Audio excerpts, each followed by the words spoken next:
Bismillahirrahmanirrahim. Syukur ka Allah Ta'ala anu tos masihan yuswa hingga urang sadayana tiasa hadir ayeuna. Ieu babad sederhana ditulis aya-aya, hampura kuring hampura bilih ka babad ayeuna. Dina wengian harita kuring muka-muka WA, pacucu datang nga-WA ngan WA na teu kabuka.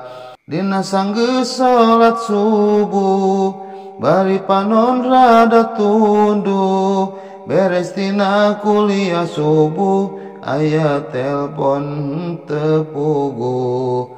Sakitar jam 8-an pacucu terus-terusan nelpon eueuh kabosenan, maksudna rek ngabejaan.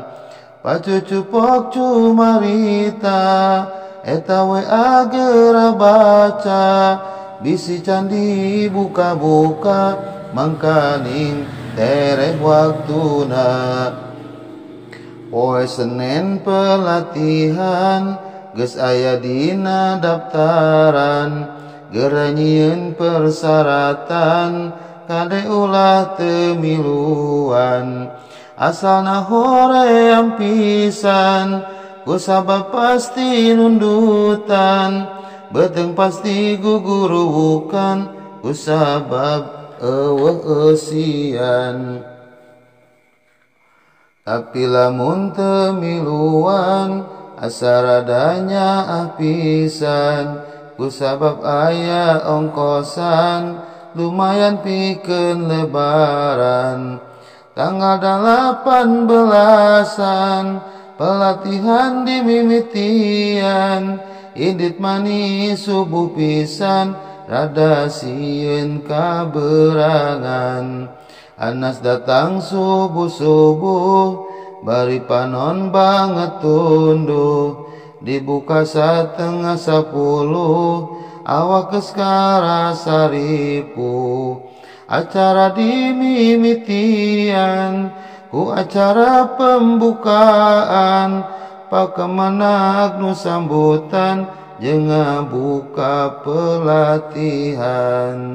Dina poean kadua daratang manigaraya, seragam pakaianana hitam putih seragamna. Dikaeman ku parahmat anu rengkuh rejeung hormat, padan sekretaris hebat duanana pada giat. Payayan jadi tutorna anu gagah katinggalna, najan teu jangkung awakna tapi pinter luar biasa.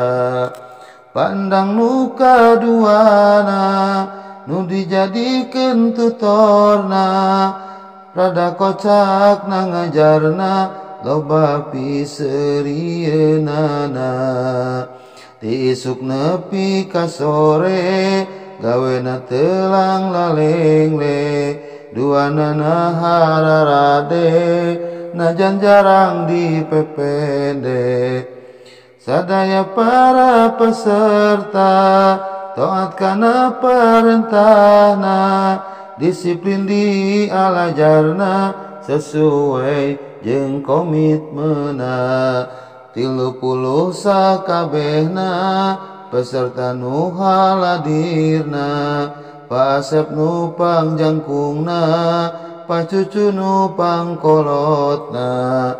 Rupa-rupa karakterna tina sakabeh peserta, aya anu pangkocakna Pak Asep nu katelahna.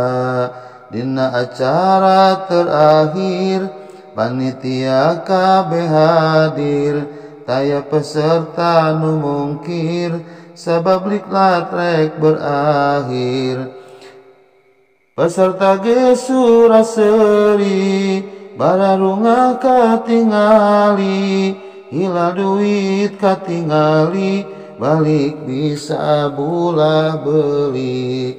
Duit boga ilmu loba, nambah dulur jeung baraya, sertifikat oge boga, eta hikmah nu karasa.